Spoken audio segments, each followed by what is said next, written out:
O vídeo que você está assistindo é um dos vários materiais disponibilizados gratuitamente pelo projeto Espiritizar e que são patrimônio do movimento espírita e da humanidade.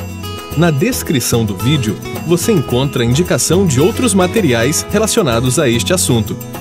Você pode aprofundar seus estudos e colaborar com a manutenção deste projeto iluminativo, adquirindo os livros, DVDs e MP3 do projeto Espiritizar em www.livrariaespiritizar.com.br.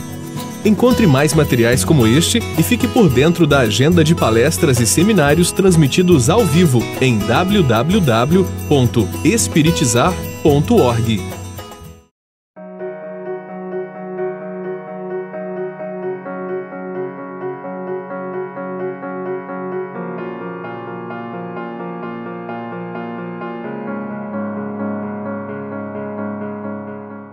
Neste final de semana, nós trabalharemos um tema muito importante para os nossos centros espíritas, que é a formação moral da criança e do adolescente.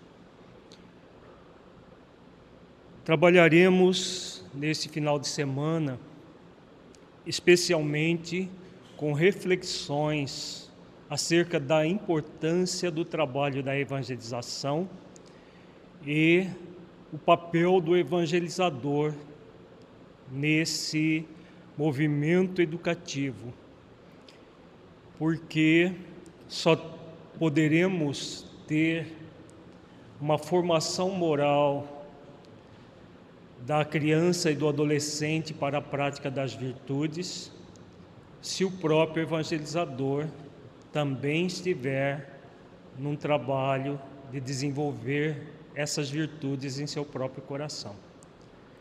Porque o Evangelho não é algo para se teorizar, mas para ser vivido profundamente em nossos corações.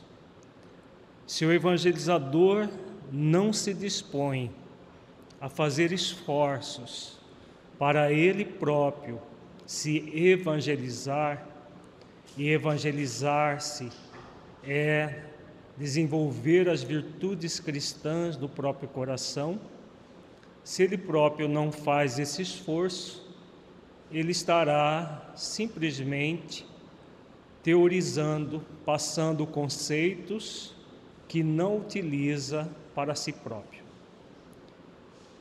E teorizar em termos de evangelização, é, na verdade, um exercício de hipocrisia e não de evangelização.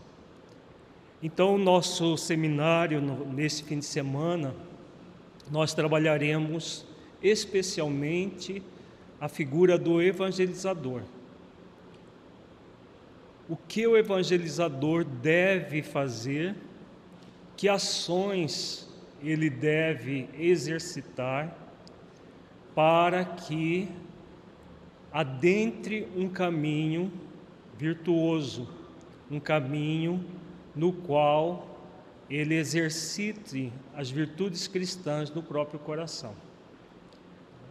Há todo um trabalho a ser feito nesse sentido, porque somente a partir desse exercício é que ele realmente estará sintonizado com os espíritos superiores que trabalham pela implantação do reino de Deus na Terra.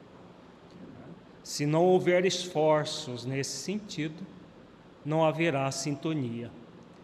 Quando nós falamos esforços, porque nós ainda somos espíritos muito distantes das virtudes cristãs.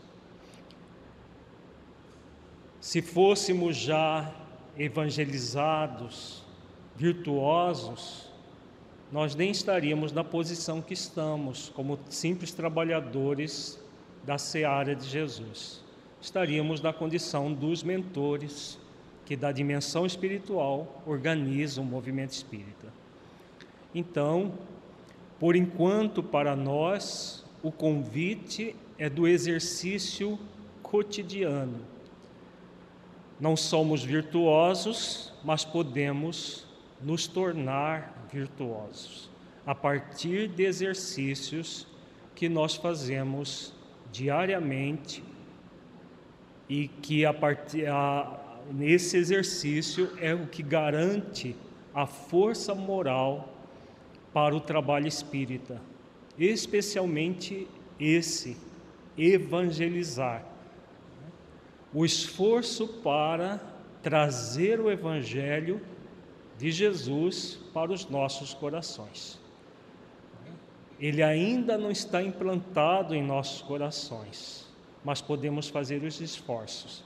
Então, a questão moral do evangelizador não reside na sua perfeição, porque estamos muito distantes da perfeição, mas reside nos esforços para se aperfeiçoar. Quanto mais esforços, mais autoridade moral o evangelizador terá. Quanto menos esforços, ele estará simplesmente exportando conceitos para os outros, no caso a criança, o jovem, sem uso próprio. E é muito triste o evangelizador que se propõe a isso. Falar daquilo que ele não sente no coração. Falar daquilo que ele não faz esforços para vivenciar no coração. Se isso já é muito negativo para outras áreas de trabalho, nessa que é o próprio termo já indica, evangelizador, evangelizadora, é mais triste ainda. O não exercício das virtudes que Jesus nos ensinou no próprio coração. Então nós teremos nesse fim de semana exatamente reflexões acerca de como que nós podemos fazer esses esforços, porque somente assim é que nós teremos a verdadeira formação moral no centro espírita, a começar daqueles que estão sendo agentes dessa formação moral. Começaremos as nossas reflexões com uma mensagem aos evangelizadores, proferida pelo Espírito Bezerra de Menezes.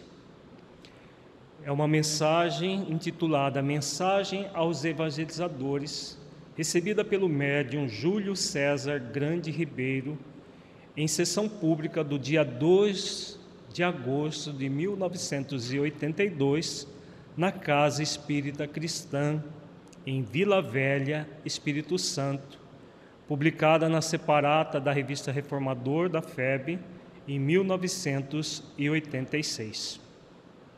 Diz o Dr. Bezerra: Filhos, roguemos a Jesus pela obra que prossegue sob o divino amparo. Que não haja desânimo nem apressamento, mas, acima de tudo, equilíbrio e amor. Muito amor e devotamento. Vejamos essa exortação de Dr. Bezerra. Desânimo, nem desânimo, nem apressamento. O que ele está querendo dizer aqui? Há muitas pessoas que, pelo fato das coisas não se movimentarem como elas gostariam, entram num desânimo, porque querem que as questões espirituais se façam de maneira apressada. E aí ele já começa refletindo que nem uma coisa nem a outra faz parte da proposta de Jesus. Jesus tem pressa? Pressa significa o quê? Uma pessoa que tem até o ditado popular, né? A pressa é inimiga da perfeição. Se nós buscarmos as virtudes de forma apressada, o que nós vamos desenvolver? Virtudes ou pseudo-virtudes? Nós vamos desenvolver pseudo-virtudes, um processo de mascaramento das nossas limitações e não um trabalho real de transformação interior. Então, nem desânimo para desistir porque as coisas não são na velocidade que nós gostaríamos, seja conosco, seja com o outro, nem apressamento, porque o apressamento atropela a vida. E atropelados, nós só vamos entrar num processo de perturbação, de desequilíbrio, e não de desenvolvimento de virtudes, não no processo real de evangelização. Por isso ele diz, acima de tudo, equilíbrio e amor. Equilíbrio, o que é equilíbrio? É uma virtude que se consegue de que forma? Com serenidade, né? É um exercício constante. Nós sempre dizemos que o equilíbrio não é uma estação de chegada, mas é um movimento constante, é a própria jornada, é a jornada do ser em busca do equilíbrio. Ele não se dá a partir do momento, não, a pessoa agora ela tem equilíbrio. Não é dessa forma, é o próprio movimento que a pessoa vai fazendo ao longo do tempo, é que vai produzindo equilíbrio. Então, para que não haja desânimo nem apressamento, o que deve haver é um exercício para o equilíbrio constante. Esse exercício é diário, porque caso contrário, se nós não vigiarmos diariamente, ou nós caímos no desânimo, ou queremos afobar e entrar num processo angustiante de apressamento e não de exercício constante. O equilíbrio e o amor que o Dr. Bezerra de Menezes coloca aqui é um exercício continuado, paciente, perseverante e disciplinado. Então, esforços continuados, pacientes, perseverantes e disciplinados, em que nós vamos conquistando esse equilíbrio.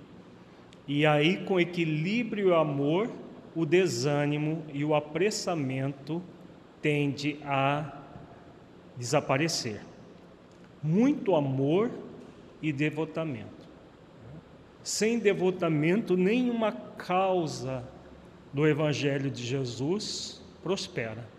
Sem amor no coração, sem exercícios dessas duas virtudes, amor e devotamento, nenhum trabalho efetivo em torno do Evangelho de Jesus prospera. A evangelização espírita infanto-juvenil amplia-se como um sol benfazejo, abençoando os campos ao alvorecer. O próprio serviço, sem palavras articuladas, mas à luz da experiência, falará conosco sobre quaisquer alterações que se façam necessárias. Enquanto no sustento da prece, estabeleceremos o conúbio de forças com o alto, de modo a nos sentirmos amparados pelas inspirações do bem.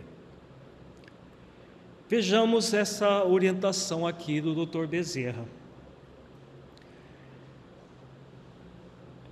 ele sugere aqui que nós reflitamos sobre o serviço e que, a partir da experiência que tivermos no serviço, façamos alterações. Isso é muito importante refletir, porque há muitas pessoas que cristalizam as suas práticas como se elas não fossem evoluindo.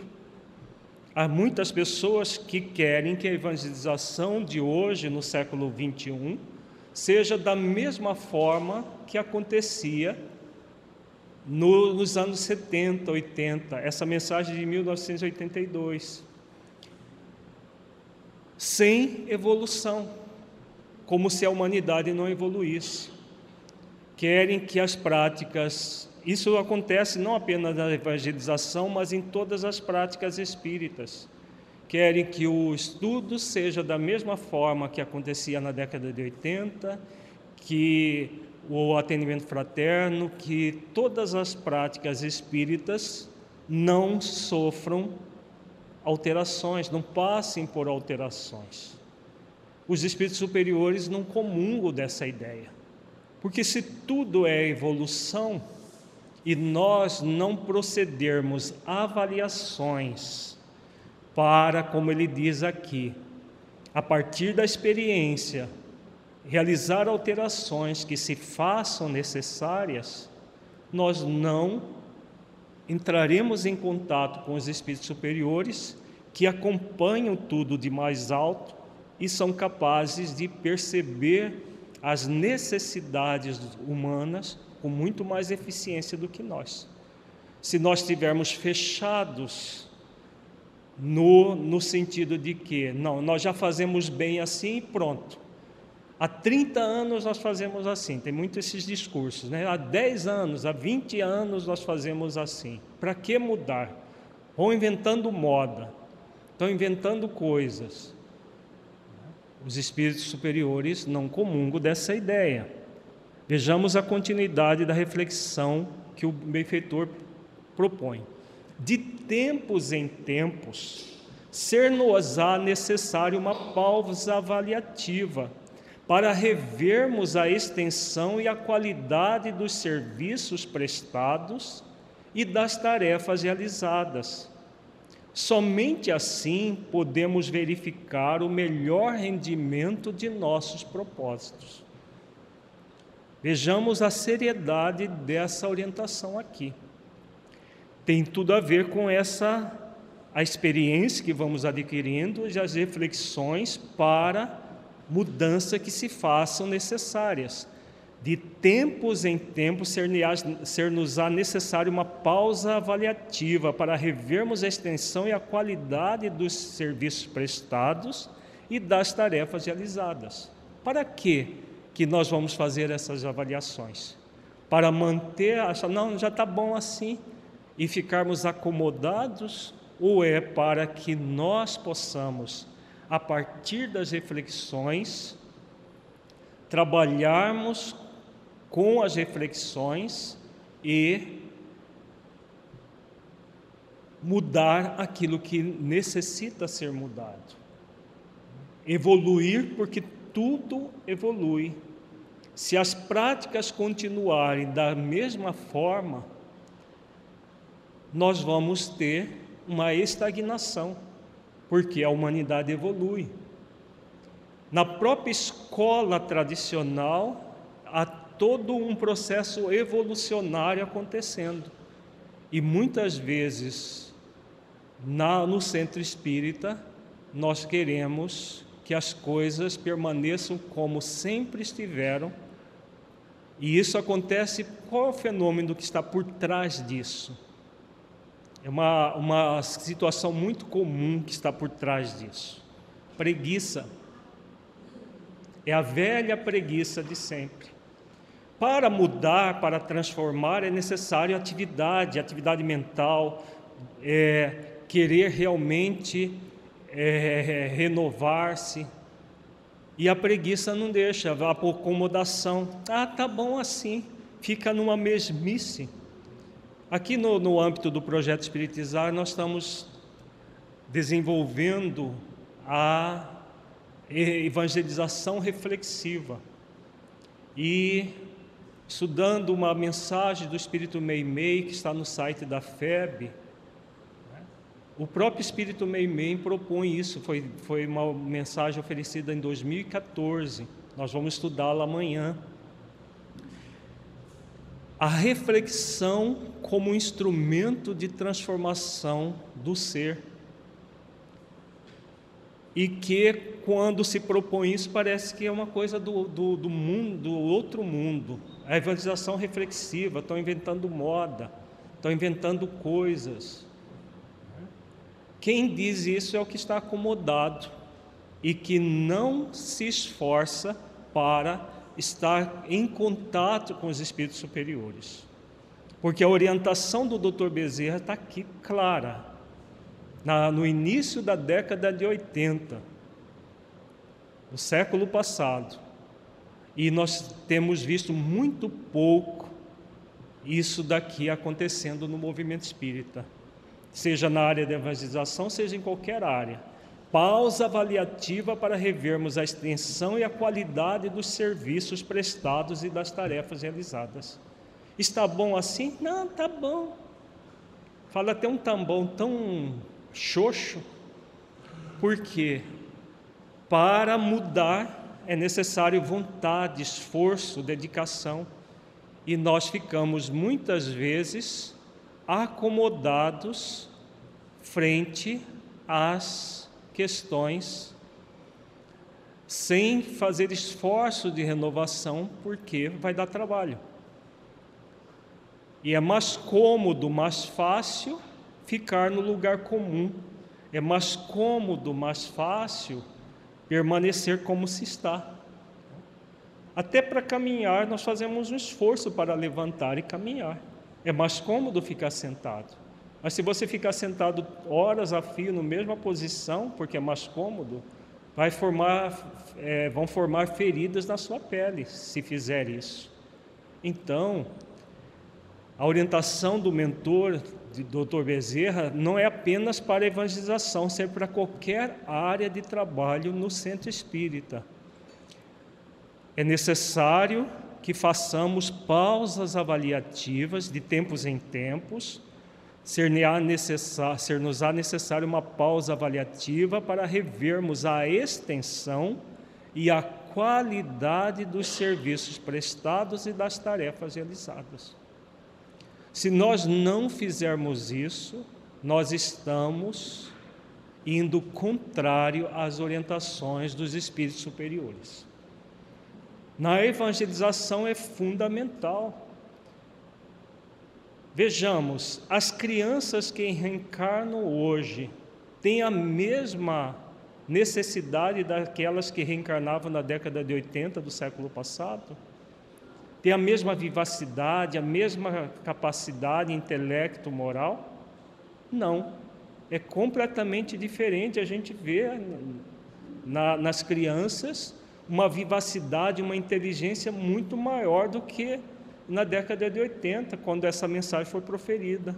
Se de tempos em tempos nós não fizermos essa pausa avaliativa para revermos a extensão e a qualidade dos serviços prestados, o que vai ser dessas crianças? O que vai ser desses jovens que vêm contestando, que vêm com uma inteligência, segundo os benfeitores, muitos espíritos extremamente inteligentes, mas ainda pouco moralizados, estão reencarnando no planeta. E estão reencarnando para quê? Para serem evangelizados. Vão passar pela infância, pela adolescência, vão chegar na vida adulta. Todos nós reencarnamos para desenvolver as virtudes cristãs em nossos corações. Então, se as virtudes cristãs não são trabalhadas de uma forma evolutiva, a forma de apresentar, porque não é As orientações do Cristo são para sempre, mas a forma de apresentar essas orientações deve mudar de acordo com os tempos. A própria escola tem feito isso, a escola tradicional. Nos centros espíritas nós vamos ficar como múmias paralíticas, cristalizados na mesma forma, porque é mais cômodo, é mais fácil dar uma evangelização, que você vai lá, decora uma historinha, vem lá e despeja em cima da criança, sai, não, acabei de dar uma aula de evangelização, uma aulinha de evangelização, como se diz. Será que é isso que a vida está nos pedindo? Será que é isso que os benfeitores espirituais contam de nós?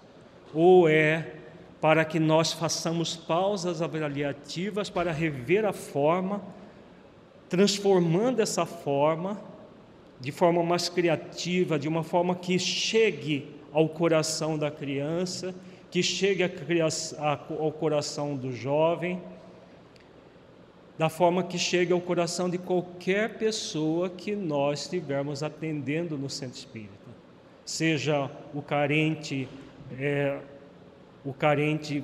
socialmente falando, no trabalho do ápice, seja o carente emocional que nos chega para o atendimento espiritual, seja o desencarnado carente que nos chega nas reuniões mediúnicas, seja a criança, seja o jovem. Qualquer área de trabalho, nós temos esse compromisso com as nossas consciências, de fazer pausas avaliativas para revermos a extensão e a qualidade dos serviços prestados e das tarefas realizadas. Se nós nos negarmos a isso, nós estamos negando o contato com os espíritos superiores. É o que Dr. Bezerra coloca anteriormente, o conúbio com os espíritos que coordenam o trabalho de implantação do reino de Deus na Terra. Unamo-nos, que a tarefa é de todos nós.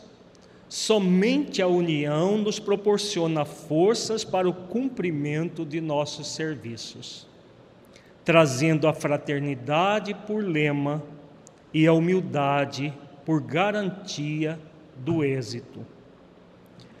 A tarefa é de união, união para que nós possamos desenvolver os nossos serviços.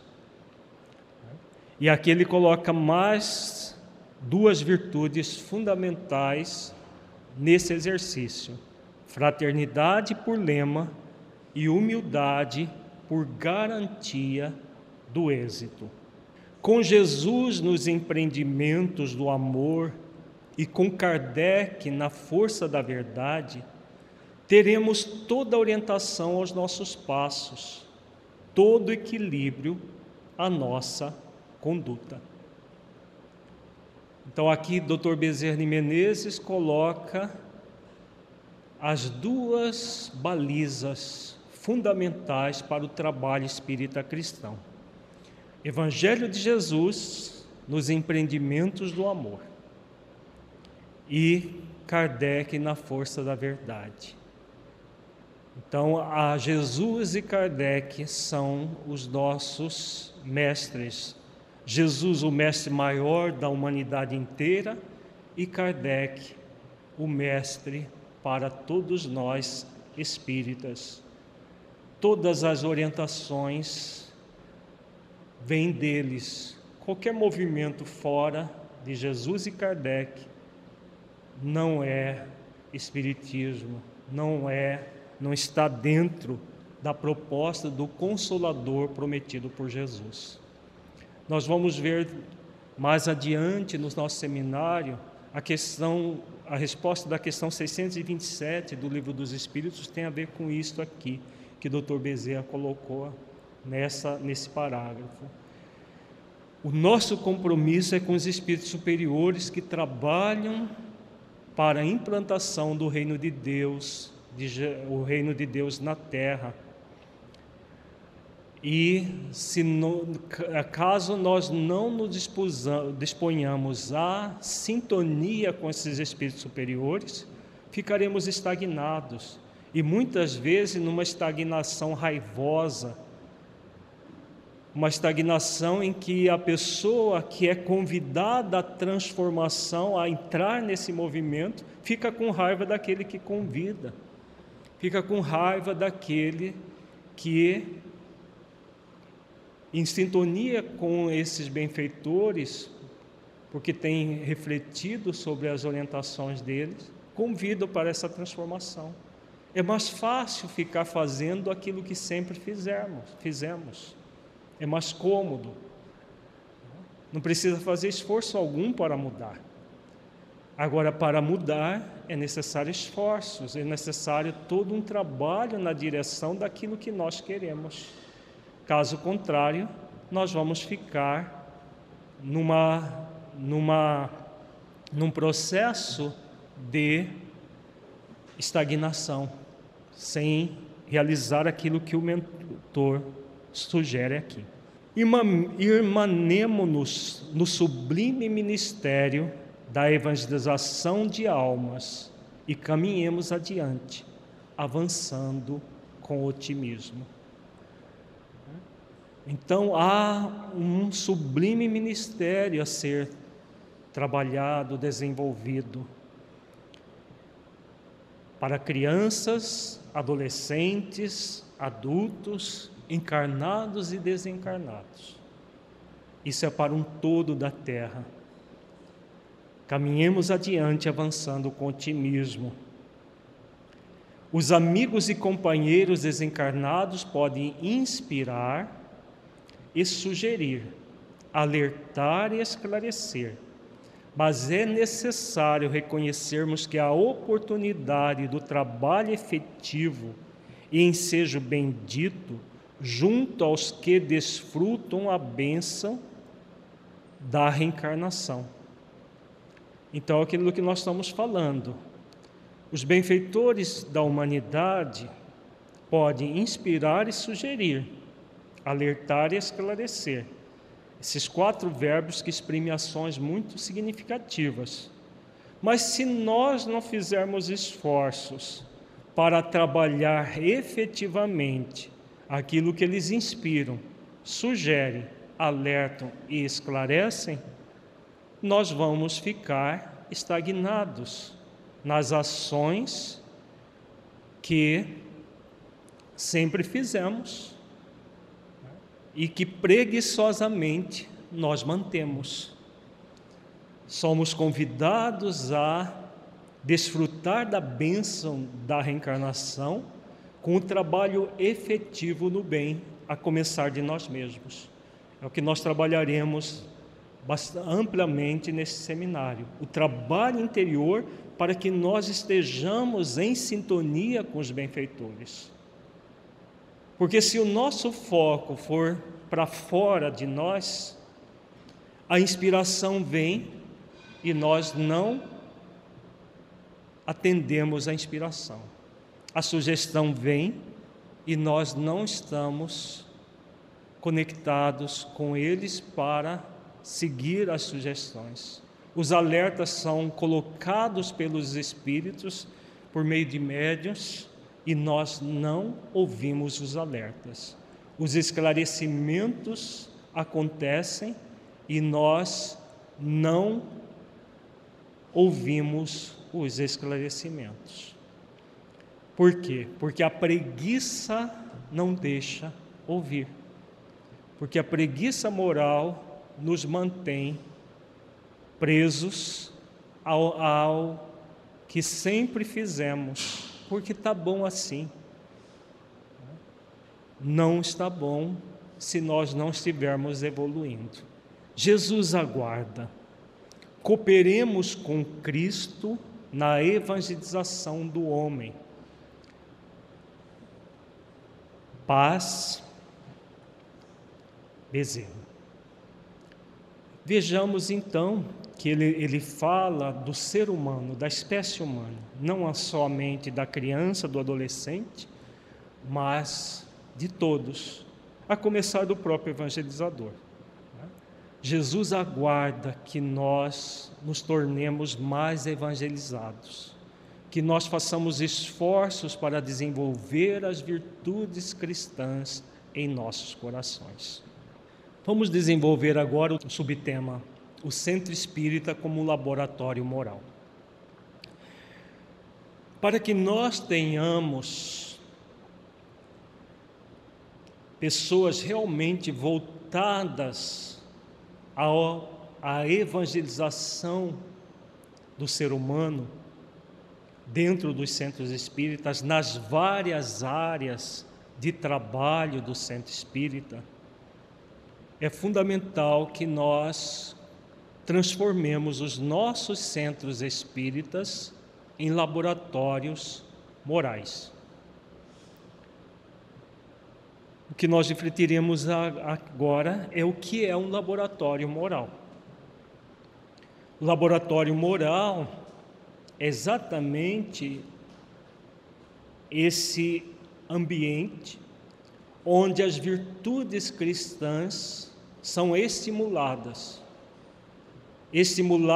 para que haja exercícios dessas virtudes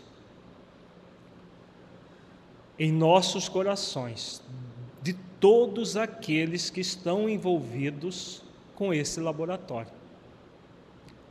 Se não fizermos assim, o centro espírita vai ser um lugar qualquer que, muitas vezes, por práticas equivocadas, copiam as igrejas cristãs tradicionais.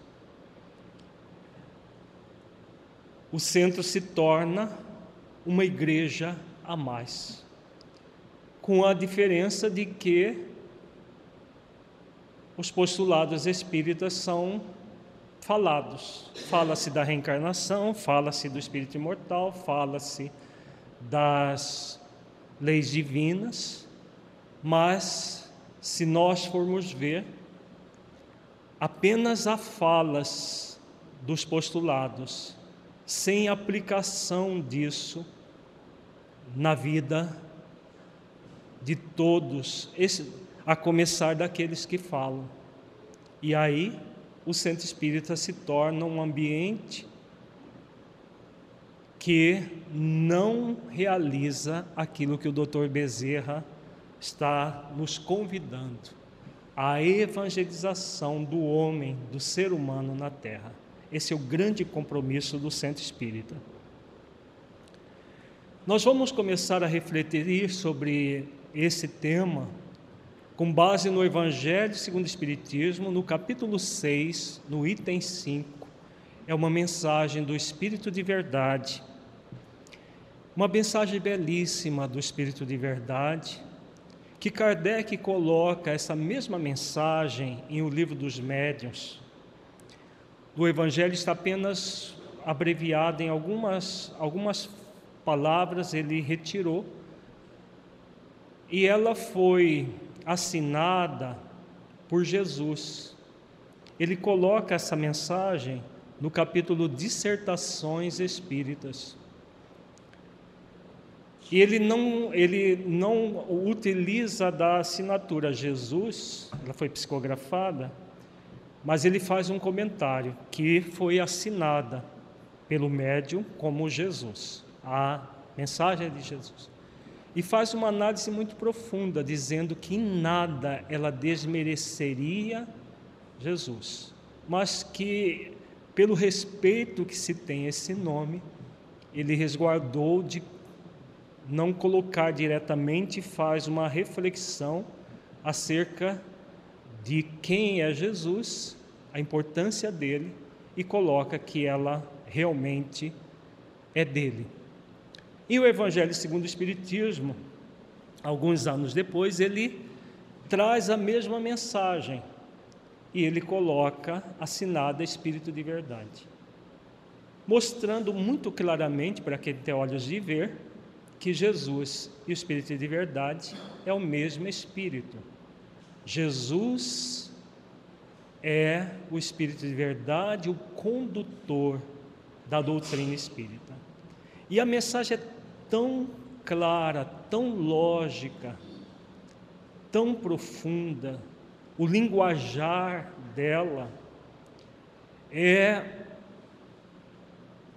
um convite a todos nós mergulharmos profundamente na essência do Evangelho, mergulharmos profundamente no porquê estamos aqui. Por que estamos no movimento espírita? Por que estamos sendo convocados a essa evolução, essa renovação constante? Por que de tudo isso? É fundamental refletir o porquê das coisas. E essa mensagem do Espírito de verdade, de Jesus, ela tem uma significação muito grande nesse aspecto, nos chamando a atenção no sentido profundo das nossas tarefas junto a nós mesmos, de transformação de nós mesmos, e a partir do exercício, do esforço de transformação de nós mesmos, de transformação da humanidade inteira, que começa de forma simples em nossos centros espíritas. Vejamos a mensagem. Venho como outrora aos transviados filhos de Israel, trazer-vos a verdade e dissipar as trevas.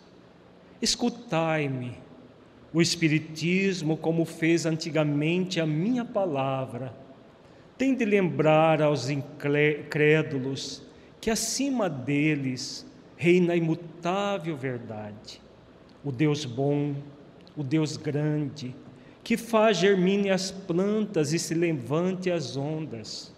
Revelei a doutrina divina, como um ceifeiro reuni em feixes o bem esparso no seio da humanidade, e disse: vinde a mim, todos vós que sofreis. A mensagem é belíssima, né? Nos toca profundamente o coração. Então ele vem, já inicia dizendo: venho como outrora aos transviados filhos de Israel, trazer-vos a verdade e dissipar as trevas. Jesus fez isso há 2000 anos. Veio entre os filhos transviados de Israel trazer a verdade e trazer-nos a verdade e para dissipar as trevas. E o que nós fizemos com os ensinamentos de Jesus? Nós, enquanto humanidade, o que fizemos? Desprezamos os ensinamentos e continuamos em trevas. E aí ele volta a dizer: escutai-me, ouçam aqueles que têm ouvidos para ouvir, vejam aqueles que têm olhos para ver. O Espiritismo, como fez antigamente a minha palavra,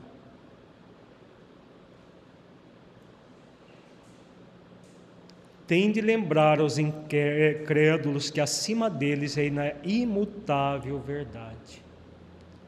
Então ele vem reafirmando as verdades cristãs que a doutrina espírita traz de volta. O que nós vamos fazer com essa verdade? Vamos desprezá-la mais uma vez?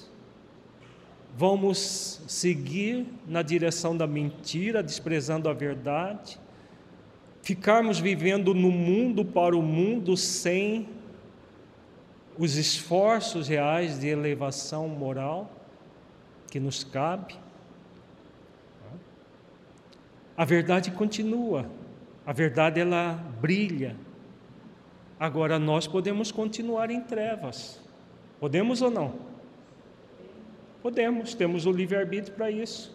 Como tivemos o livre-arbítrio para permanecer nas trevas e não dissipar as trevas em nossos corações, na época que ele veio pessoalmente, agora na segunda vinda dele, que é em espírito de verdade, nós podemos continuar em trevas. É simples, basta não fazer esforços, basta ficarmos acomodados à mesmice de sempre, basta ficarmos no tá bom assim. Tá bom assim, para quê? Para que inovar? Para quê? Já fazemos assim, para quê? Não precisa. Basta fazer isso, que nós vamos continuar da mesma forma que estamos. Mas ingratos, os homens afastaram-se do caminho reto e largo que conduz ao reino de meu Pai. Enveredaram pelas ásperas sendas da impiedade. Meu Pai não quer aniquilar a raça humana, quer que, ajudando-vos uns aos outros, mortos e vivos, isto é, mortos segundo a carne, porquanto não existe a morte, vos socorrais mutuamente, e que se faça ouvir não mais a voz dos profetas e dos apóstolos, mas a dos que já não vivem na terra a clamar.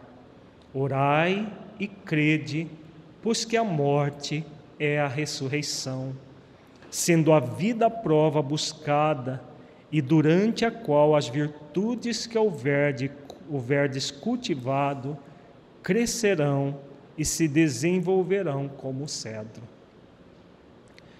Então aqui Jesus, o Espírito de verdade, Jesus, nos fala da condição que ainda nós estamos.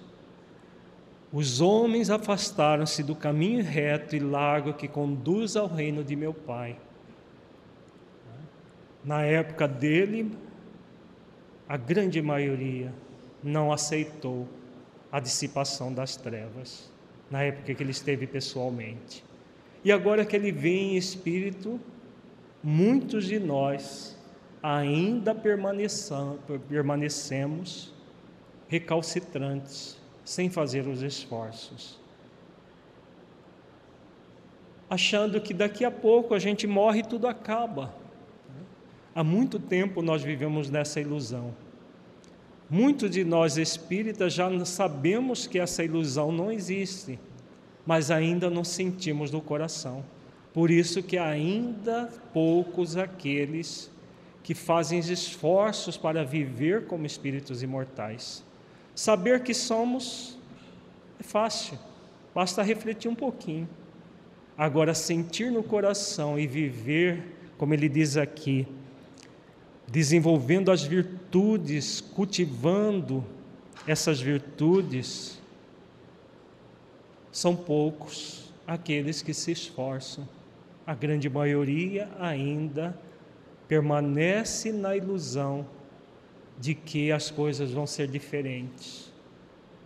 E aí desencarnamos e ficamos em situações muito graves da dimensão espiritual, conforme André Luiz relata nas suas obras, Manuel Filomeno de Miranda e outros.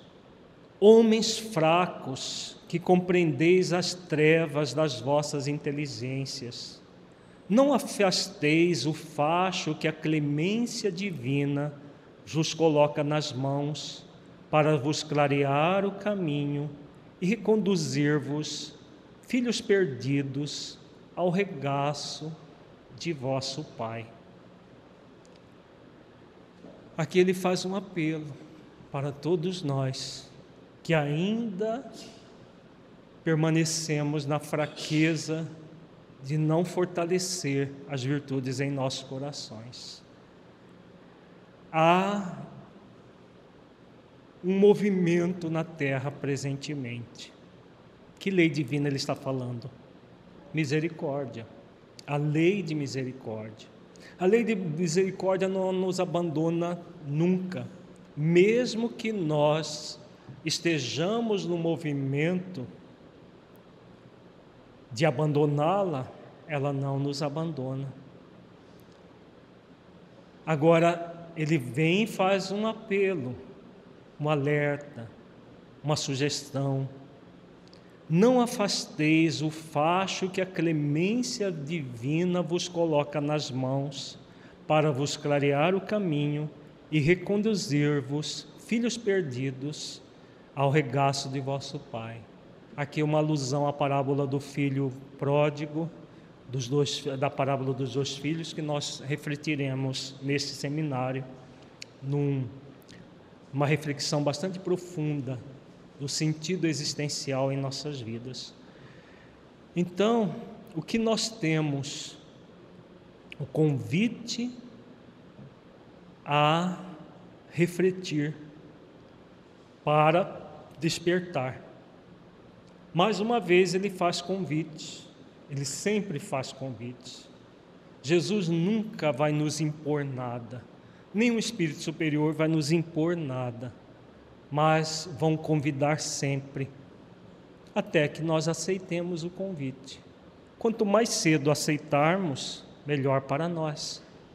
Sinto-me por demais tomado de compaixão pelas vossas misérias, pela vossa fraqueza imensa, para deixar de estender mão socorredora aos infelizes transviados, que vendo o céu, caem nos abismos do erro.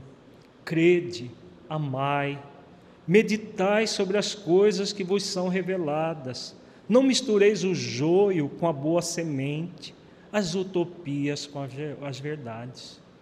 Olha que beleza desse parágrafo. A lei de misericórdia é a lei que nos convida à virtude da compaixão.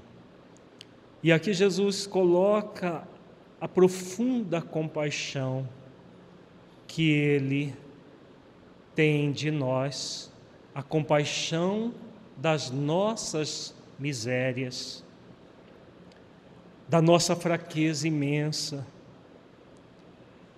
e faz novamente uma reflexão. Vendo o céu, cai nos abismos do erro. Vendo que nós somos espíritos imortais, continuando a viver como se não fôssemos, caindo no erro sistemático. Só que há uma diferença. Aqueles que já veem o céu e que caem nos abismos do erro são muito mais responsáveis perante a vida.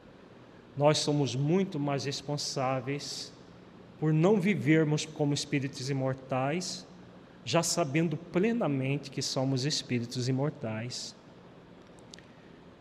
Depois ele coloca também algo que tem acontecido muito no movimento espírita, infelizmente. A mistura do joio com a boa semente, do joio com o trigo. Mas ai daqueles que colocam joio no meio do trigo. É aquilo que Jesus coloca também numa outra passagem. É necessário que haja escândalos, mas ai daqueles por quem os escândalos venham. Nós estamos passando por uma fase do movimento espírita em que o exercício do discernimento tornou-se algo não realizado. As pessoas aceitam opiniões pessoais dos outros, falas sem motivo que justifique, como se fossem verdades universais. Falas coisas e mais coisas que são o joio misturado à boa semente. Na parábola do joio e do trigo, ele diz que ambos vão crescer juntos até o momento da ceifa. As utopias com as verdades.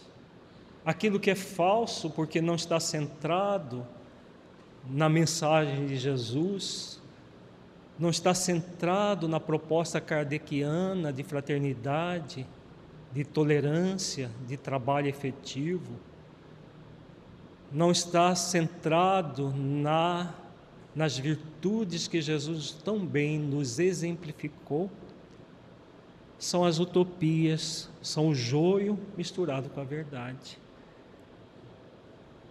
Agora, ele está dizendo aqui claramente para não fazermos isso, porque aqueles que fizerem isso, com certeza a colheita do joio vai ser muito amarga, porque quem planta joio vai colher joio, quem planta trigo vai colher trigo.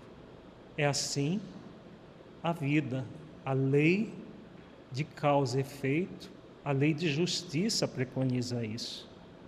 Espíritas, amai-vos, este é o primeiro ensinamento. Instruí-vos, este é o segundo. No cristianismo encontram-se todas as verdades. São de origem humana os erros que nele se enraizaram. Eis que do além-túmulo, que julgáveis o nada, vozes vos clamam: irmãos, nada perece. Jesus Cristo é o vencedor do mal. Sede os vencedores da impiedade. Espírito de Verdade, Paris, 1860. Espíritas, amai-vos. Os meus discípulos serão conhecidos por muitos se amarem.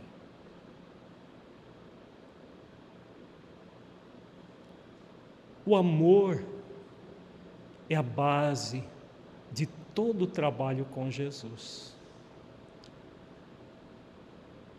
Existem muitas pessoas no movimento espírita que dizem que amam, mas ao mesmo tempo caluniam, perseguem, vivem raivosos, apontando o dedo contra o outro, vendo o argueiro, vendo um cisco que tem no olho do outro, esquecendo da trave que há no seu.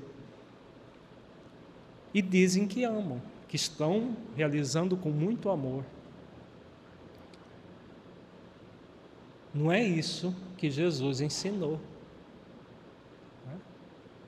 Jesus ensinou que atire a primeira pedra aquele que não tiver nenhum erro. Ele ensinou para fazer aos outros aquilo que gostaríamos que fosse feito a nós. Então aqui ele coloca o lema do espírita é o amai-vos uns aos outros como eu vos amei. Ele é a grande referência. O amor de Jesus era diferente do nosso, gente? É diferente do nosso? Era naquele tempo histórico, naquele momento histórico, e é diferente? Muito diferente. O amor de Jesus é, sobretudo, um amor com paixão, um amor profundo, incondicional. Então, quando ele convida, amai-vos uns aos outros, amai-vos, este é o primeiro ensinamento, é sobretudo o exercício da compaixão. Se o outro erra, vamos entrar em contato com esse outro para sustentá-lo, para superar o erro, e não jogar pedra no outro para que ele fique prostrado ali na beira do caminho, prostrado. Isso não é a postura cristã. Instruí-vos, este é o segundo. Por que ele não disse educai-vos? E sim instrução. Qual é a diferença de educação e instrução? Qual é a diferença? Instrução é intelectual e educação é algo que traz a vivência. A instrução é intelectual? A instrução? A educação é intelectual. Como o Coni está dizendo, a educação ela pode abranger a instrução quando ela está centrada no aspecto moral, né? Na verdade, Jesus está querendo dizer aqui, instrução, o Espírito de Verdade, Jesus, Porque ele está colocando dos elementos do Espírito. Qual é? Que é o elemento que ele coloca aqui? O intelecto. No amai-vos ele deu qual outro elemento? O moral, né? O sentimento. O Espírito cresce no sentido intelecto-moral. A união de intelecto e moral forma a educação profunda que forma caracteres, como diz Allan Kardec. Então, se fosse só instrução sem amor, seria muito estranho. O Espírito de Verdade sugerir isso. Mas é instrução com amor. E o que nós temos feito no Centro Espírita, de um modo geral, na evangelização, muitas vezes? Ficamos só na instrução. Instrui-se sobre as leis, sobre reencarnação, sobre lei de causa e efeito, sobre tudo que é do âmbito do Espírito. Mas será que nós estamos educando, colocando o amor em primeiro plano? O que nós temos visto em muitos centros espíritas, seja na evangelização infanto-juvenil, no estudo sistematizado, no atendimento fraterno, no atendimento espiritual de um modo geral, incluindo o atendimento fraterno, na área de promoção e social espírita, e até em reuniões mediúnicas, é foco no intelecto. Sem o amai-vos, que é o primeiro ensinamento. Então, essa pausa avaliativa que o Dr. Bezerra de Menezes convida a fazer tem a ver com questões assim. Será que nós estamos colocando o amor em primeiro plano? Ou estamos colocando a instrução em primeiro plano? E se sobra espaço, quando sobra, coloca uma pitadinha de amor. A instrução é clara. Amai-vos, este é o primeiro ensinamento. Instruí-vos, este é o segundo. Um está no primeiro plano e o outro no segundo plano. O do segundo plano é importante, mas a condição imprescindível é o primeiro, é o amor. Unido à instrução, aí ele vai estar realmente condizendo com a proposta de Jesus, com a proposta dos espíritos superiores que trabalham em sintonia com Jesus. No cristianismo encontram-se todas as verdades, e só vamos enxergar essas verdades quando unirmos amor com instrução. Os erros que neles se enraizaram são de origem humana. Nós podemos dizer que os erros que nós encontramos dentro do movimento espírita também são de origem humana? A doutrina espírita tem erro? Não. A doutrina espírita legada por Kardec, não. Agora, existem muitos médios que vieram depois, muitos espíritas que vieram depois e colocaram muitos erros que acabaram sendo assimilados muitas vezes como sendo verdades. O joio junto com o trigo. Origem humana, a começar dos médios e dos espíritos que trouxeram essas falsas instruções, enraizaram muita coisa equivocada dentro do espiritismo, dentro da doutrina. Agora, não fazem parte da doutrina do Cristo, não fazem parte real da doutrina espírita. Vão crescer juntos até o momento da ceifa, conforme ele diz na parábola do joio e do trigo. Os que plantam o joio dentro da seara espírita podem fazê-lo, porque temos liberdade de ação para isso. Mas não convém que façamos, porque é muito grave colocar o joio no meio do trigo dentro da seara espírita. Por quê? Que é muito grave. Já foi muito grave colocar o joio dentro do cristianismo, lá nascente. Nós tivemos um cristianismo puro durante 300 anos. ao colocar esses erros humanos dentro do cristianismo, foi gravíssimo para todas as consciências que fizeram isso.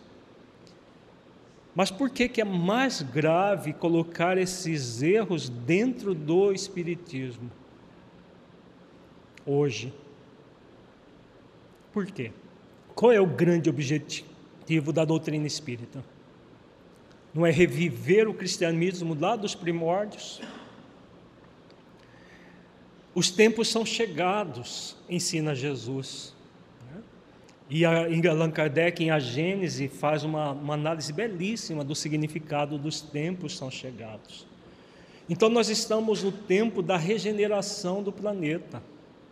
Se foi grave há 2000 anos, no início do cristianismo, mas houve tempo para corrigir. Agora, colocar erros dentro do espiritismo, não é que não haverá tempo para corrigir. O tempo vai se encarregar de retirar toda a árvore que meu pai não plantou, ensina Jesus. Mas as pessoas que colocarem o joio junto ao trigo hoje, não terão tempo na terra de corrigir.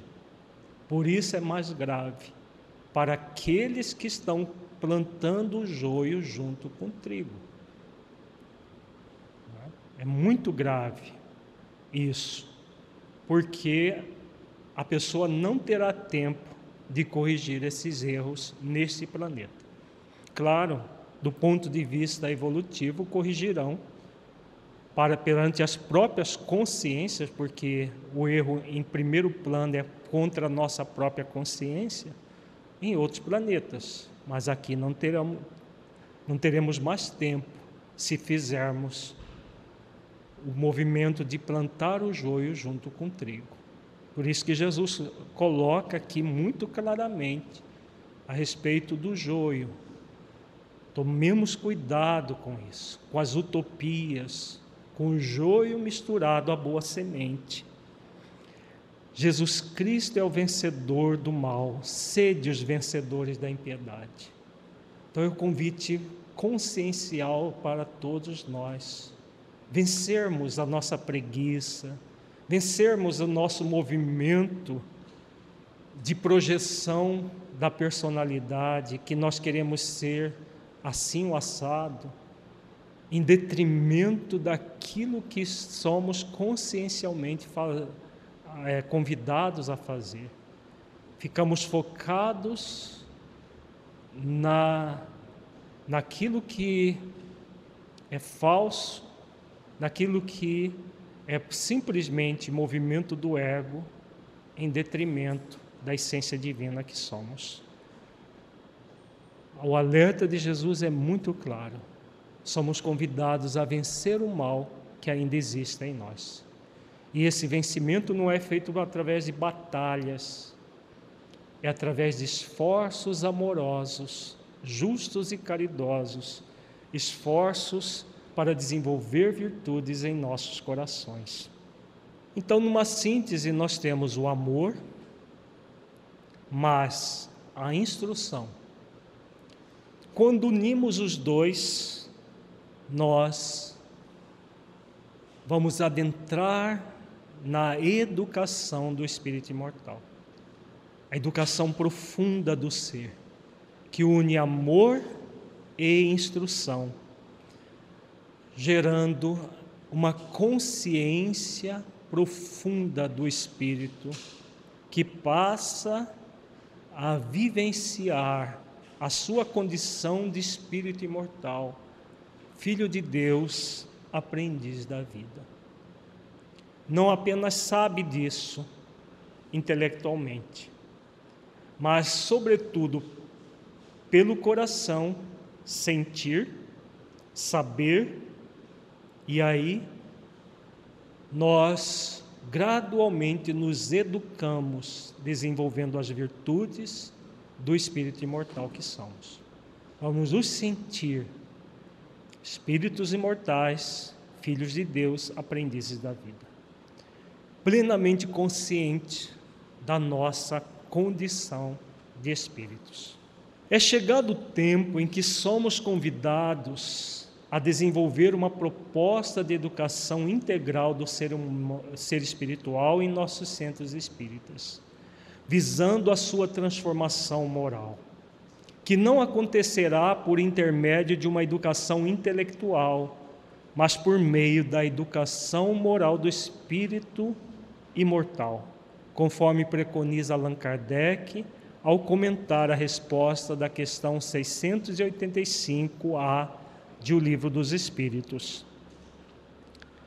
Esse elemento é a educação, não a educação intelectual, mas a educação moral.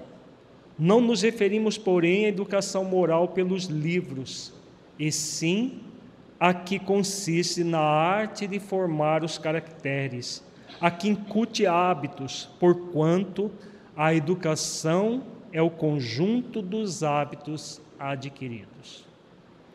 O grande convite na evangelização espírita infanto-juvenil é exatamente esse, de formar caracteres, de formar novos hábitos. Isso só vai acontecer se o próprio evangelizador estiver cultivando novos hábitos, por meio do amor e da instrução unidos na educação do Espírito. Desenvolvendo as virtudes em nossos corações, nos educando moralmente, nós poderemos educar nos nossos centros espíritas, podemos educar os nossos filhos, podemos educar todos aqueles que se aproximam de nós com o objetivo de ter a sua formação moral e não simplesmente serem informados das realidades espirituais. Informar é fácil, é puramente intelecto. Formar não é fácil. Por exemplo, você informa uma criança sobre as questões, na linguagem dela, sobre as questões da vida, falando para ela. Agora, você forma essa criança se você colocar todo o amor no seu coração e aquilo ser vivo em seu coração. Se aquilo faz sentido para você, profundo, e você vibra naquilo, aí sim você está numa condição de formador. Isso é válido para pais, mães, evangelizadores. Não há como você formar o caráter do seu filho, do seu evangelizando, se não fizer um esforço para se formar diante da vida, diante das experiências da vida. E a formação é feita exatamente nesses hábitos renovados, criar hábitos imortais, hábitos do espírito imortal, desenvolver as virtudes em seu coração para poder realmente ser útil.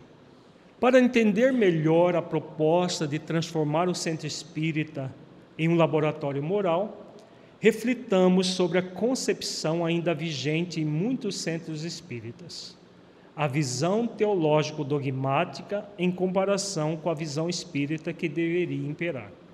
Diante de tudo isso que nós refletimos até agora, as mensagens são muito claras, esclarecedoras, para que nós tenhamos centros espíritas centrados na formação moral do ser. Mas será que os nossos centros espíritas têm funcionado assim? Infelizmente, o que nós temos visto é que nem sempre temos centros espíritas assim. Então, nós vamos ver a diferença de um centro espírita que segue uma visão teológico-dogmática e de um centro espírita que tem uma visão eminentemente espírita.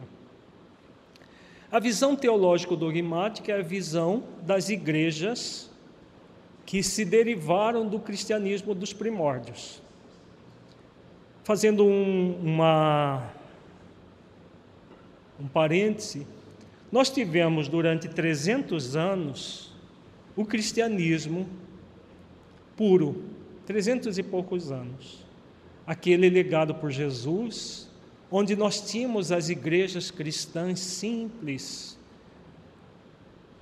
as igrejas como a igreja de Antioquia, que é descrita no livro Paulo Estevão de uma maneira belíssima, nós vamos ver daqui a pouco a descrição de Emmanuel, a igreja de Corinto, a igreja de Tessalônica, todas as igrejas fundadas por Paulo e que se seguiram dentro do modelo da igreja de Antioquia, da Casa do Caminho, mas principalmente a de Antioquia, criaram uma atmosfera própria para o desenvolvimento da mensagem de Jesus. Quando o cristianismo se tornou religião oficial de Roma, o que aconteceu? Ele se uniu ao paganismo.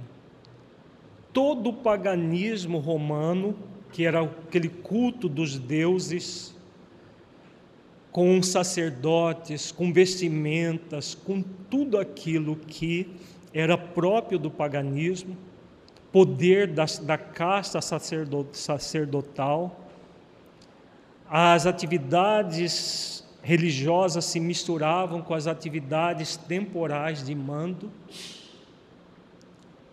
e aí o cristianismo se tornou a Igreja Católica Romana, o catolicismo, sem nenhuma questão pejorativa, mas analisando historicamente o fato, o fenômeno. Quando se criou o catolicismo e o cristianismo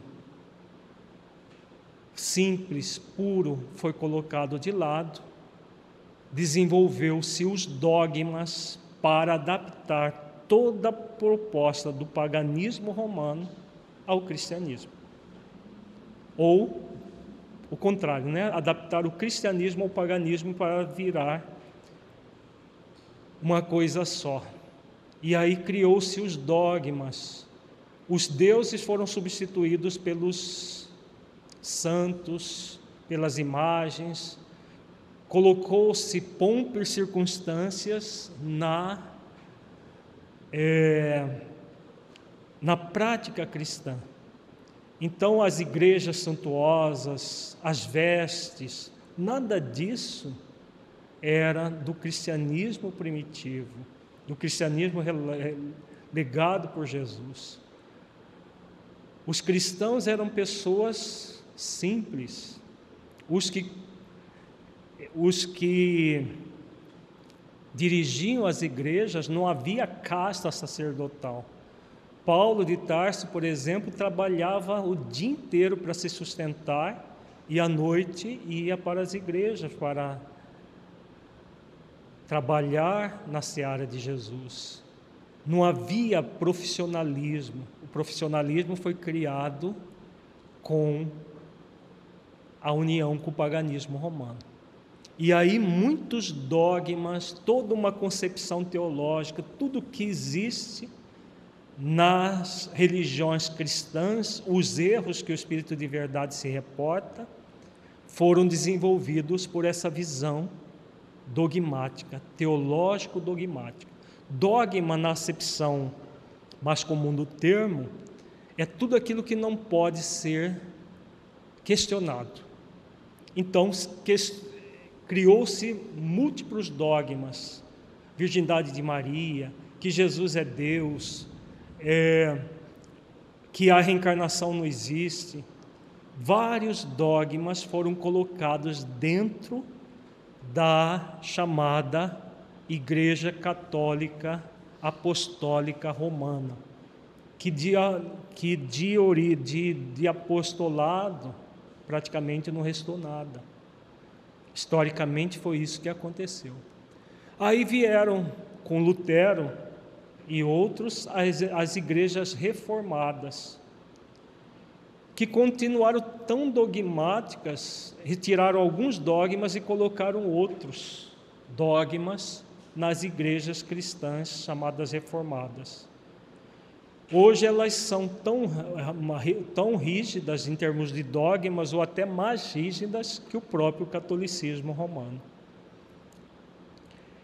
E aí o que aconteceu historicamente? Durante séculos, nós vivenciamos essa visão teológico-dogmática na igreja católica e nas igrejas reformadas. Nós passamos por essas experiências no nosso passado espiritual, muitas e muitas vezes. E muitos de nós que estamos na liderança espírita fomos os próprios criadores dos dogmas que foram colocados como verdades divinas. Colocamos os dogmas, criamos esse Fausto todo, e aí um dia nós arrependemos. Não deveríamos ter feito isso, e fizemos. E aí a lei de misericórdia, o que fez conosco?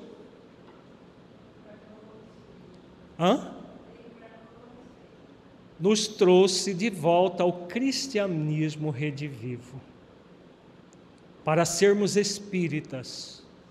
Você está arrependido verdadeiramente? Nós dissemos que estávamos. E aí reencarnamos dispostos a essa renovação. Mas aí acontece, nós vamos ver a parábola dos talentos, que acontece um fenômeno quando nós reencarnamos. Que fenômeno é esse? A lei do esquecimento. Necessário, porque a lei do esquecimento é uma lei para nos proteger de nós mesmos. Porque se no passado nós fizemos muito mal utilizando o nome de Jesus, a lei do esquecimento nos auxilia à renovação. Mas ao mesmo tempo que ela nos auxilia à renovação, ela também nos lança um desafio de sermos fiéis à nossa proposta, à nossa programação. E muitos de nós, como trazemos ainda muito arraigado o dogmatismo e o desejo de projetar as nossas personas, ao invés de corrigi-las, de corrigir essas tendências de projeção da persona, projeção do nosso ego, nós trazemos o dogmatismo para dentro do movimento espírita, que não deveria ser dogmático, porque ele é para reviver o cristianismo dos primórdios, mas que tem se tornado extremamente dogmático. Então vamos ver como funciona a visão teológico-dogmática imprópria para o movimento espírita. As verdades são postas e não existe o progresso do pensamento. Então aquele movimento que o Dr. Bezerra de Menezes aponta na mensagem aos evangelizadores, de ficarmos estagnados, sem nos submeter ao progresso, é dogmático. A igreja funciona assim, tem que funcionar assim, sempre. Nós sempre fizemos assim, por que vamos mudar? Está bom assim mesmo, para que mudar? Não há progresso, não há evolução. Então as verdades, entre aspas, está aqui muito claro, as verdades são postas e não existe o progresso. É assim porque está dando certo assim, então vamos continuar assim. Para que mudar? Acomodação, preguiça. Isso é impróprio para o movimento espírita, que é eminentemente evolutivo. Em todas as áreas, evangelização, estudo, atendimento, mediunidade, é evolutivo. Se nós não evoluirmos, as práticas não evoluírem, E a humanidade está sendo convidada a evoluir. Que movimento é esse? Então, verdades postas e que não podem ser questionadas não é movimento espírita, não é doutrina espírita, e não deveria ser movimento espírita, mas infelizmente tem sido colocado. Na visão espírita, as verdades são investigadas e conectadas com o avanço das ciências. Vejamos, se algo é verdade, você deve questionar muitas e muitas vezes, porque pelo questionamento você vai aprofundando cada vez mais as verdades. Quando algo é mentiroso, é que há um medo de ser questionado. A mentira, quando questionada, você descobre. Todo movimento dogmático não quer que seja questionado. Você tem que acreditar porque é assim. Porque se você investiga a mentira, você descobre que é mentira. Já a verdade, você questiona, e quanto mais você questiona, mais você se aproxima dela. E ela está conectada sempre com o avanço das ciências. O próprio codificador colocou isso. O dia que a ciência provar que algum postulado espírita não estiver correto, abandonemos aquele postulado e fiquemos com a ciência. Por que o codificador disse isso, gente? Como ele tem a plena consciência de que o espiritismo é a verdade, e a verdade é uma só, que as ciências iriam comprovar as teses espíritas cedo ou tarde, que não iriam desmentir um sequer dessas verdades. É exatamente o que está acontecendo. As ciências de ponta, no ramo da medicina, da psicologia, da física, têm demonstrado as verdades espíritas. As neurociências, por exemplo, têm demonstrado as verdades espíritas com todas as letras. As pesquisas mais profundas e mais recentes das universidades, especialmente nos Estados Unidos, no Canadá, na Europa, têm demonstrado as verdades espíritas. Reencarnação, a existência do espírito imortal por meio das experiências de quase morte. Toda a verdade espiritual tem sido comprovada pelas ciências. Então, com o avanço das ciências, nós vamos estar sempre conectados com esse todo, porque a verdade é uma só. A visão dogmática que mostra, não, você vai chegar na verdade só pela religião, isso é uma mentira. Vai se chegar à verdade pela filosofia, pela religião, pelas ciências, porque ela é uma só. Se é uma só, não existe uma verdade para a ciência, uma verdade para a filosofia, uma verdade para a religião. É tudo uma coisa só. Na visão teológico-dogmática, os pilares são regidos por dogmas que não promovem respostas lógicas. O que caracteriza um dogma, na acepção mais clássica do termo, é algo inquestionável. Só que não é lógico. Você reflete aquilo, e aí o que os teólogos originalmente dizem? É mistério de Deus, pronto. Cala a boca, porque ou você aceita isso, ou você vai ser excomungado. Ou você vai para o inferno porque está questionando a nossa religião. É assim que funciona nas igrejas tradicionais. E no movimento espírita, como que esse dogma é estabelecido? No movimento, não na doutrina, porque a doutrina não tem dogma. Kardec, os benfeitores colocam na questão do Livro dos Espíritos, aliás, Kardec, numa pergunta do Livro dos Espíritos, fala do dogma da reencarnação. Muita gente diz assim, mas como que o Espiritismo não tem dogma se Kardec fala do dogma da reencarnação? Ali a palavra dogma está numa outra acepção do termo, a acepção de que dogma é uma verdade. Então, na acepção de dogma como verdade, existe a verdade da reencarnação. Mas na acepção comum do termo, como algo que não deve ser questionado, não é real. A reencarnação você pode questionar quantas vezes quiser, a lógica vai mostrar que a reencarnação existe. O dogma da não existência da reencarnação, que o catolicismo colocou dentro do cristianismo, que Jesus coloca exatamente o contrário, é ilógico.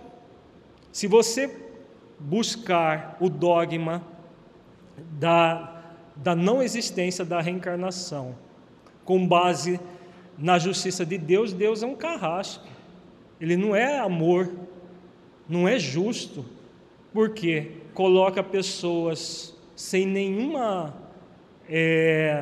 responsabilidade, sem nenhuma culpa, sem nenhum nada para sofrer e outra para ser feliz, sendo que Ele criou na mesma hora do nascimento um e outro.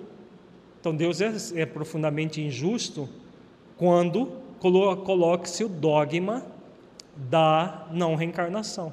Já a verdade da reencarnação, como está lá no Livro dos Espíritos, mostra toda uma justiça, todo um amor e o convite ao aprimoramento. Então, o que vai caracterizar o dogma é a não lógica, ilógico o dogma. O que é ilógico dentro do movimento espírita? As pessoas ficarem cristalizadas no que sempre fizeram, é lógico. Não quererem nem pensarem em evoluir. As práticas do movimento espírita é ilógico, isso é dogmático. Mas nós já fazemos assim desde 1982. Para que vai mudar? Porque os tempos são outros. Porque tudo evolui, a forma de pensar evolui. As pessoas que estão renascendo hoje necessitam de outras formas de atuação. As crianças de hoje não vão ser educadas da mesma forma que as crianças da década de 80, nem da dos anos 90, quanto mais as de agora. Então, tudo é necessário mudança, porque se nós não promovermos essas mudanças, nós estamos sendo ilógicos com a lei do progresso. Então, eles são rígidos, os dogmas sempre são rígidos. Qualquer movimento de rigidez, eu não quero nem saber disso, nem busca refletir, porque na visão espírita, os pilares são regidos pelas leis divinas, que produzem sentido e lógica no conhecimento. Eu vou analisar, se tem lógica, faz sentido, me impulsiona o bem, me impulsiona o amor, então isso é falso porque alguém disse que é falso? A falsidade é dogmática, o movimento de alguém que disse que é falso, algo que tem lógica. O que está dizendo que é falso é que é dogmático. Tudo que está centrado nas leis e que produz sentido e lógica é espiritismo, porque a doutrina espírita é eminentemente lógica e a lógica vem das leis. Tudo que não está de acordo com as leis divinas naturais, diz muito claro o Livro dos Espíritos, não é de origem divina, são os erros humanos. Então nós não podemos questionar, nós não podemos refletir, nós não podemos avançar em termos de reflexão, de lógica com base nas leis. Quem que disse isso? São os erros humanos que o Espírito de verdade coloca, que estão sendo colocados dentro do Espiritismo como foi colocado dentro do cristianismo. Não do Espiritismo enquanto doutrina, o Espiritismo enquanto movimento espírita. Então, são os erros humanos que avançam dentro do movimento espírita. Na visão teológico-dogmática, a pessoa procura salvar-se do inferno, fugindo do pecado para ir para o céu.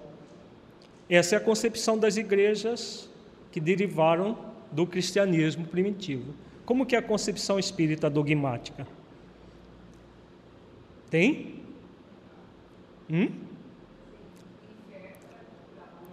Nós substituímos inferno por umbral e pelas trevas, né?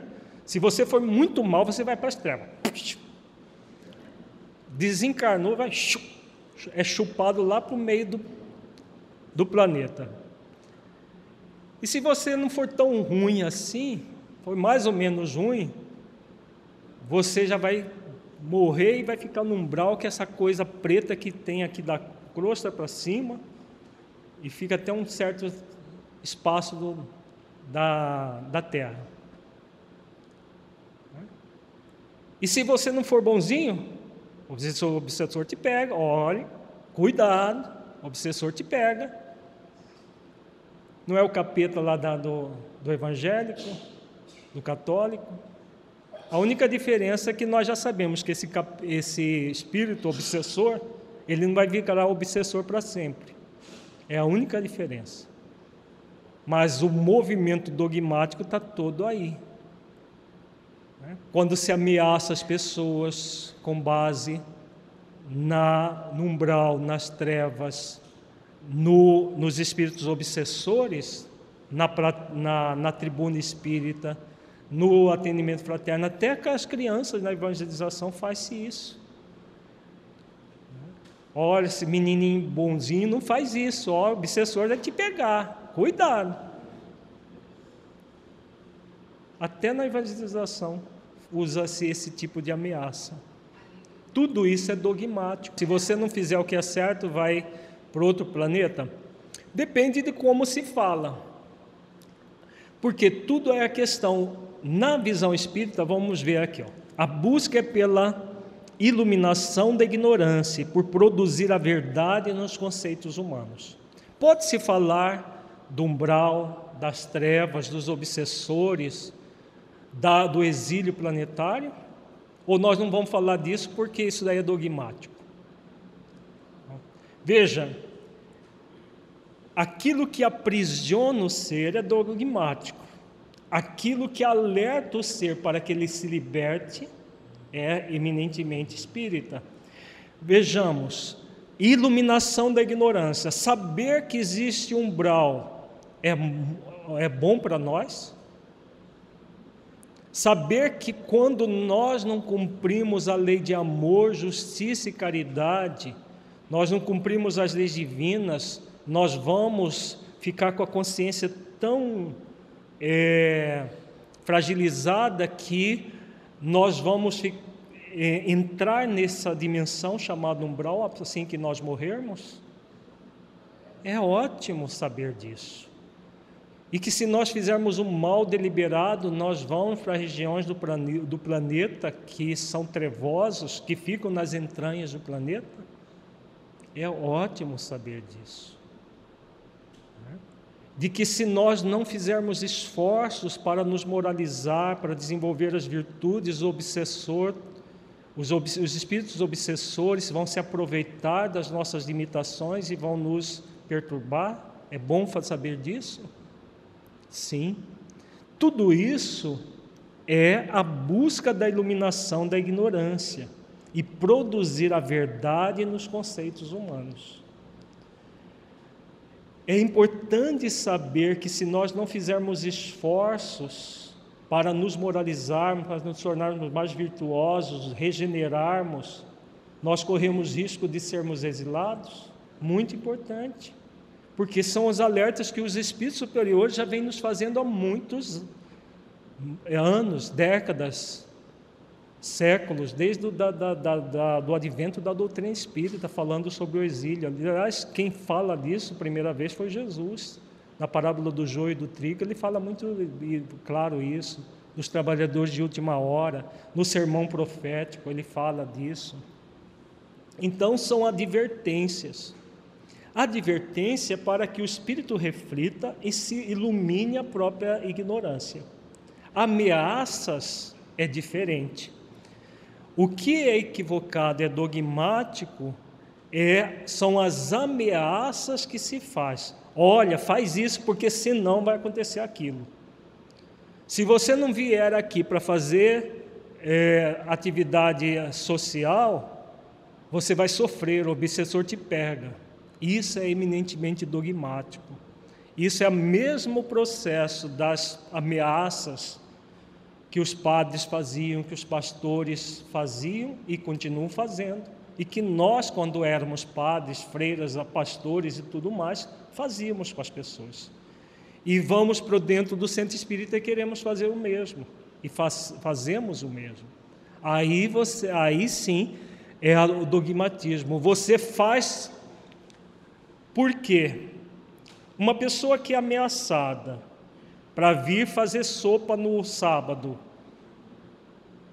no centro espírita, vamos supor que tenha um centro que tenha sopa no sábado, aquele caldeirão fervente que aqui em Cuiabá, no calor de 40 graus, na cozinha fica 60, 70 graus, né? E aí a pessoa ela é ameaçada para vir para esse trabalho, porque se ela não vir, ela vai para um umbral, ou vai ser exilada, ou o obsessor vai pegá-la, ou tudo junto. Que normalmente é tudo junto, né? O obsessor pega, fica pancada, vai para o umbral, ou depois de estar lá nas trevas, no umbral, vai para o chupão. Né? O planeta chupão, que muita gente tem dito dele. Que é uma inverdade, uma ilógico. E aí, gente? Ela vem para a atividade com medo de tudo isso. Então não é o medo do pecado, ela foge do pecado fazendo, entre aspas, o bem para o próximo. Isso é eminentemente dogmático. Existe iluminação da ignorância aí? Ou existe uma ampliação da ignorância? Veja, é uma ampliação da ignorância, porque a pessoa se torna dependente, entre aspas, daquele trabalho do bem que ela vai fazer. É bem? Está fazendo bem a ela? Não. Não está fazendo bem nenhum a ela, nem bem ao outro. Nós não estamos falando contra a sopa. Se ela for feita com muito amor, com muito carinho, por pessoas realmente sensibilizadas pela fome do outro, e faça isso todos os dias, porque a gente não tem fome só no sábado, né? As pessoas têm fome todos os dias, que ela faça tudo isso todos os dias, de manhã, no café da manhã, no almoço, no jantar, ofereça os recursos, tal. É um trabalho que tem a sua lógica dentro daquilo que se propõe. Nós aqui na Federação propomos outras coisas, propomos a promoção do espírito imortal, trabalhos mais efetivos de transformação social a partir da transformação moral do ser. Mas